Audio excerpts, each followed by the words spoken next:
صل على محمد وآل محمد.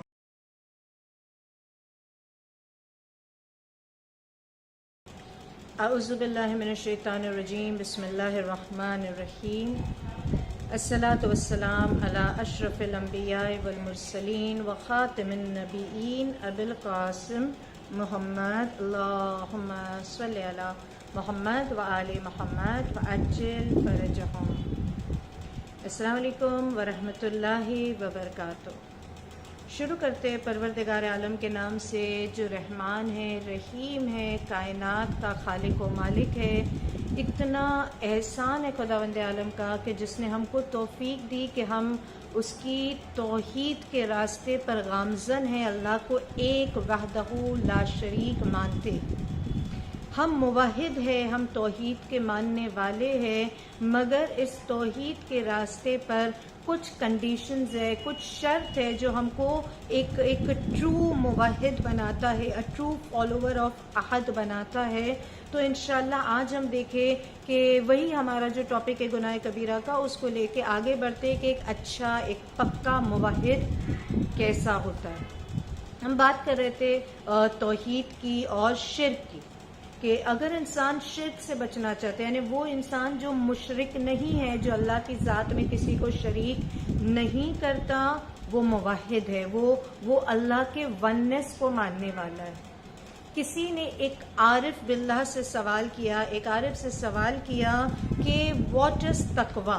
Now when we speak about توحید وی کم ٹورڈز تقوی. تقوی کی بات ہوتی ہی ہوتی ہے. ہم امام المتقین کے ماننے والے ہیں. دین کا پورا اثاثہ تقوی پر بیس کرتا ہے.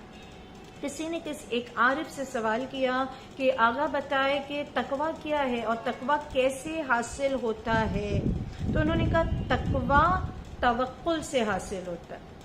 جب انسان اللہ پہ یقین کرتا ہو، اللہ پہ بھروسہ کرتا ہو، اللہ پہ توکل کرتا ہو، تو اس کے لیے تقوی ہے، یعنی وہ تقوی کے راستے پہ کامیابی کی طرف آگے بڑھتا ہے.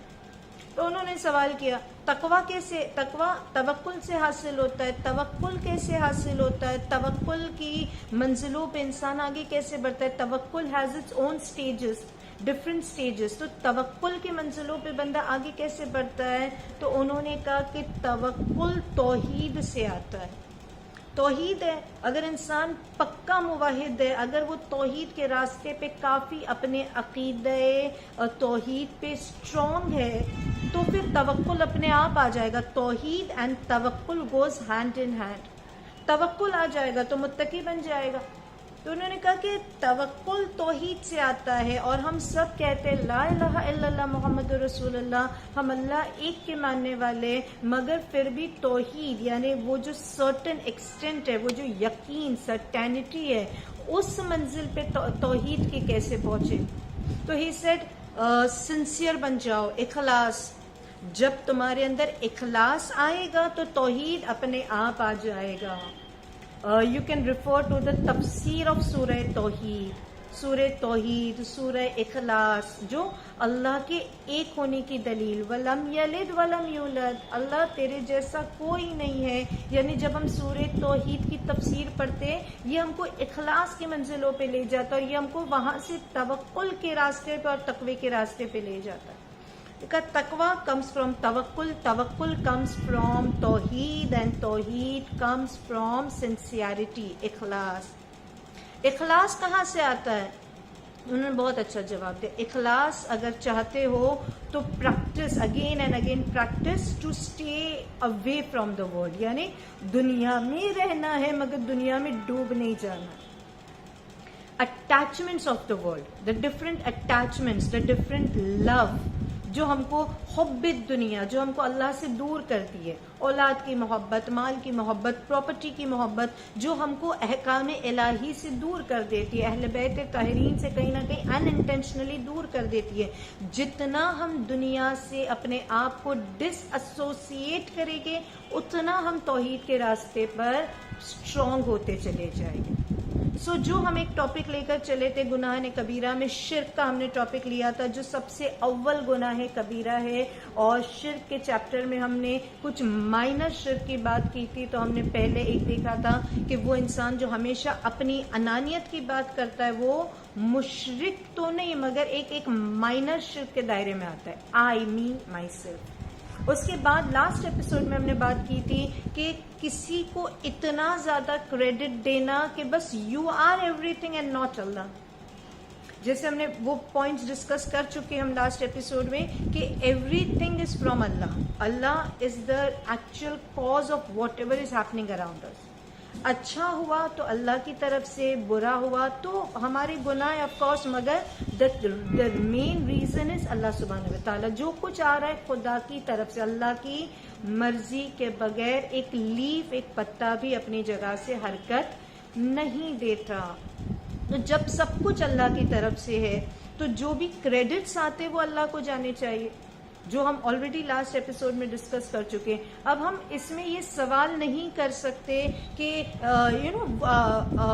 To make it like that کہ ہم وہ انسان جو ڈپریشن میں ہوتا ہے یا جس کو انگزائٹی یا پینک اٹیکس آتے، ہم ان کے اوپر بات کریں. جس انسان کو اللہ پہ توکل ہو وہ ڈپریشن میں کیسے جا سکتا ہے؟ وہ اتنا زیادہ اپریہنسو کیسے ہو سکتا ہے؟ اتنا زیادہ پریشان کیسے ہو سکتا ہے جس کو معلوم ہے کہ سب کچھ اللہ کے ہاتھ میں ہے؟ ہاں پرابلمز ہے، مومن ہے تو مصیبت ہے، مومن ہے تو امتحان ہے، مومن ہے تو آپ کو بار بار ٹیسٹ کیا جائے گا. But at the same time آپ کو اللہ پہ بھروسہ ہونا چاہیے کہ اگر ساری خدائی مل جائے، اگر ساری مخلوقات مل جائے، جن و انس مل جائے اور مجھے نقصان پہنچانا چاہے نہیں پہنچا سکتے. اگر خدا نہیں چاہتا، اگر اللہ مجھے پروٹیکٹ کرنا چاہتا. یہ کتنی ساری دعاؤں کا ترجمہ. جوشن صغیر لے آپ، جوشن کبیر لے آپ، دعائے الکما لے. دیر آر نمبر آف دعاز جو ہم کو اس طرف گائیڈ کرتی ہے. اگر اللہ مجھے بچانا چاہے، اگر اللہ میرا مولا، اللہ میرا وکیل بن جائے، اگر اللہ میرے لیے کافی ہو جائے، جو تعقیبات نماز فجر کے بعد ہم پڑھتے ہیں نا، پروردگار حسبی حسبی، پروردگار تو کافی ہے، تو کافی ہو جا. ماشاء اللہ سب کچھ تیرے چاہنے سے، تیری مرضی سے ہوتا ہے. اگر ساری خدائی مجھے نقصان پہنچانا چاہے نہیں پہنچا سکتی. If Allah wants to protect me, اور اگر اللہ ہی نقصان پہنچانا چاہے تو چاہے ہم کتنے بڑے بڑے محلات میں چلے جائیں، کتنے بڑے بڑے اپنے آپ کو قلعوں میں پروٹیکٹ کر لے، کوئی فورٹ میں چلے جائے، مگر پھر بھی اللہ اگر نہیں چاہتا تو ہماری حفاظت نہیں ہو سکتی. کوئی چوتھے آسمان پہ چلا جائے موت وہاں آتی ہے، کوئی سمندر کی تہہ میں چلا جائے موت وہاں آتی ہے. ہمارے سامنے آج میں بس صرف نام لے رہی ہوں، میں تفصیل نہیں لے رہی ہوں. بنو نذیر کا واقعہ ہے جو آپ قرآن میں پڑھے. بنو نذیر کے واقعے میں ہم نے دیکھا انہوں نے اپنے قلعوں میں اپنے آپ کو قید کر لیا تھا، مگر اپنے ہاتھوں سے اپنے گھروں کو توڑنا شروع کر دیا. اللہ نے ایسی ہیبت ان کے دل پہ طاری کر دی. اور اللہ چاہے تو ابابیل کو لشکر بنا سکتا ہے، اللہ چاہتے ہے تو ہوا کو اپنا لشکر بنا سکتا ہے، اللہ چاہے تو نمرود کے لیے ایک ہاؤس فلائی کو اپنا لشکر، اپنا آرمی بنا سکتا ہے. Everything is from Allah and everything is dependent on Allah. تو جب انسان اس توکل کی منزل پر آ جائے، توکل اللہ پہ بھروسہ کرنا، چاہے کتنے بھی ہارڈ ٹائمز ہو، چاہے کتنے بھی مصیبت ہو، اللہ پہ بھروسہ کرنے والا کبھی تکلیف میں مبتلا نہیں ہوتا. اور مصیبتیں آتے بھی ہے تو ہلکی لگتی ہے. وہ ہائے واویلا نہ کرنا، شور و کوہرام نہ کرنا، اللہ پہ یقین کرنا. پرابلمز اپنے آپ آتی ہیں، گزر جاتی ہیں. And one day you will be laughing at it کہ ہاں اتنی بڑی پرابلم تھی، کچھ تھا ہی. اللہ نے کیسے نجات دی تھی. اور اسی لیے قرآن مجید میں سورہ آل عمران آیت نمبر 159 میں خداوند عالم ارشاد فرماتا ہے ان اللہ یحب المتوکلین. اللہ صرف دوست نہیں رکھتا، اللہ محبت کرتا ہے کس سے؟ اللہ پہ بھروسہ کرنے والے. جو خدا پہ بھروسہ کرتا ہے، جو اپنے ہر حال میں کہتا ہے اللہ ہے نا، اللہ ہے نا، اللہ ہے نا، اللہ کر دے گا. آئی بلیو ان اللہ. جو بلیف میں اپنے اسٹرانگ ہو جائے، فرم ہو جائے، اللہ ایسے لوگوں سے محبت کرتا ہے. اور پھر مولا کائنات کہتا ہے اسی وہی جو عارف نے جواب دیا تھا کہ یہ توکل کہاں سے آتا ہے؟ توحید آتا ہے، اخلاص آتا ہے اپنے آپ کو دنیا سے جدا کرنے پر. مولا کائنات امیر المومنین حضرت علی ابن ابی طالب علیہ السلام، اللہم صلی علی محمد وعلی محمد وجل. مولا کائنات ارشاد فرماتے توکل اللہ، اللہ پہ بھروسہ، توکل اللہ نجاتم من کل سوء، ہر برائی، ہر آفت، ہر مصیبت، ہر بری عادت سے اگر کوئی نجات دلاتا ہے اللہ پہ بھروسہ.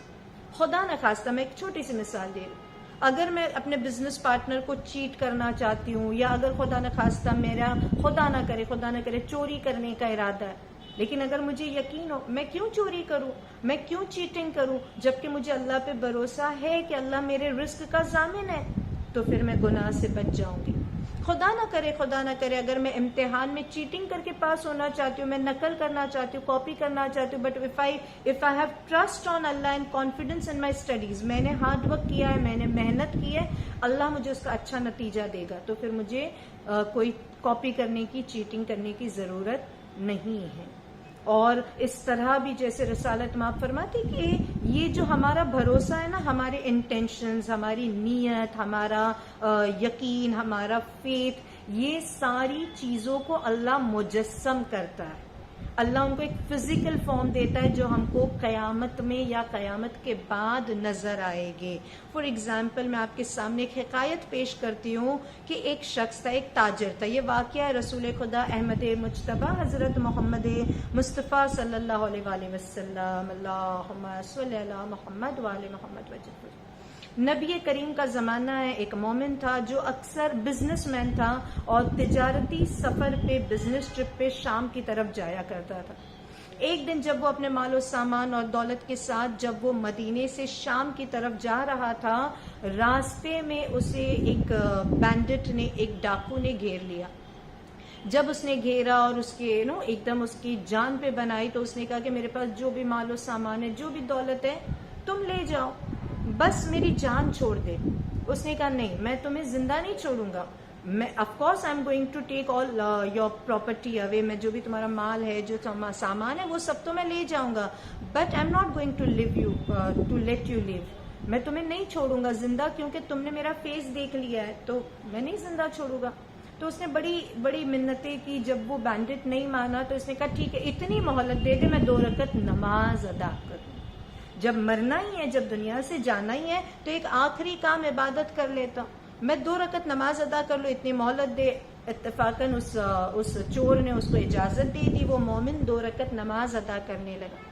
نماز پڑھنے کے بعد اس نے ہاتھوں کو پھیلایا، پروردگارا، ہو سکتی یہ میری آخری نماز ہو، اگر یہ تیری منشا ہے، لیکن اگر تو مجھے بچانا چاہے تو اے میرے کریم پروردگار، you are my last hope, you are my last resort, میں تیرے سوا کسی کو اپنی پناہ گاہ نہیں پاتا، اللہ بس میری مدد کر. ابھی وہ یہ دعا مانگ ہی رہا تھا کہ ایک گھوڑے سوار آیا. اس گھوڑے سوار نے اس دشمن کو، اس چور کو، اس ڈاکو کو وہیں کے وہیں قتل کر دیا اور اس مومن کی حفاظت فرمائی اور اللہ نے اس کی مدد کی. جب یہ گھوڑے سوار واپس جانے لگا تو اس مومن نے سوال کیا، کہا تم کون ہو؟ مجھے معلوم ہے اللہ نے تم کو میری مدد کے لیے بھیجا ہے، بیکاز اس وقت تو کوئی میرا سہارا تھا نہیں، مگر تم کون ہو؟ میں یہ تو جانوں اللہ نے کس کو میرے لیے مدد کے لیے بھیجا. تو ایک مرتبہ وہ آنے والا گھوڑے سوار کہتا ہے کہ میں جنت سے آیا ہوں، اینڈ آئی ایم یور توکل، آئی ایم یور یقین. جو بھروسہ تجھے اللہ کی ذات پہ تھا کہ جو موت کے منہ سے باہر نکال سکتا ہے، میں وہ بھروسہ، میں وہ توکل ہوں جو تو اللہ پہ کا. توکل یہ تو ایک فیلنگ ہے. توکل is just a feeling, it's just a term کہ جو میرا یقین ہے، بس اس کا کوئی فزیکل فارم نہیں کا ہے. جو تم سوچتے ہو اللہ اس کو فزیکل فارم دیتا ہے. میں جنت میں تھا، جو تو سوچ رہا تھا میں جنت میں تھا. جیسے تو نے دعا مانگی تو جبرائیل امین نے مجھے آواز دی کہ جا اپنے مالک کے پاس، کیونکہ اس کی سوچ ہے، اس کا یقین ہے. تو یہ اس کا مالک ہوا. کہا جا تیرا مالک مصیبت میں ہے اور اللہ چاہتا ہے تو اس کی مدد کر اور اس کے دشمن کا خاتمہ کر. تو جنت سے حکم خدا سے جبرائیل کے کہنے پر میں زمین پر آیا تیری مدد کے لیے اور تیرے دشمن کے خاتمے کے لیے. یہ انسان شکر کا سجدہ کرتا ہے، وہ جنت سے آنے والا جنت میں واپس فرشتہ چلا جاتا ہے. اب ایک مرتبہ جب یہ اپنا تجارتی سفر کمپلیٹ کر کے رسول اللہ کی بارگاہ میں آیا تو حضور پاک صلی اللہ علیہ وآلہ وسلم کو پورا واقعہ بیان کیا. جب اس نے یہ واقعہ بیان کیا تو رسول اللہ نے کتنا خوبصورت جملہ کہا. رسول پاک صلی اللہ علیہ وآلہ وسلم فرماتے کہ توکل از دا پینیکل آف ایوری سکسیس. کامیابی اللہ پہ بھروسے سے آتی ہے. تم کتنی کوششیں کر لو تم کامیاب نہیں ہو سکتے. تمہارے پاس ڈگریز پہ ڈگریز ہو مگر تم کامیاب نہیں ہو سکتے جب تک اللہ کی منشا نہ ہو. تو یہ اللہ پہ یقین، اللہ پہ توکل. اور اس کے بعد رسالت مآب یہ جملہ کہتے کہ جو شخص اللہ پہ بھروسہ کرتا ہے خدا اس کے سٹیٹس کو، اس کے درجات کو اتنا بلند کر دیتا ہے گویا انبیاء، اولیاء، صالحاء، شہداء کے ساتھ اللہ اس کو محشر میں پلیس کرے گا. دعا کرتے اللہ ہمیں توکل کرنے والا متوکلین میں سے شمار کرنا، ہمیں شرک اور شرک کے جو چھوٹے چھوٹے سب ٹائپس ہیں اس سے بچائے رکھنا، اور ہمیں جنت میں انبیاء اور اولیاء کے قریب جگہ عنایت کرنا. وآخر الدعوانا ان الحمدللہ رب العالمین. اللہم صلی علی محمد وآل محمد وعجل فرجہ.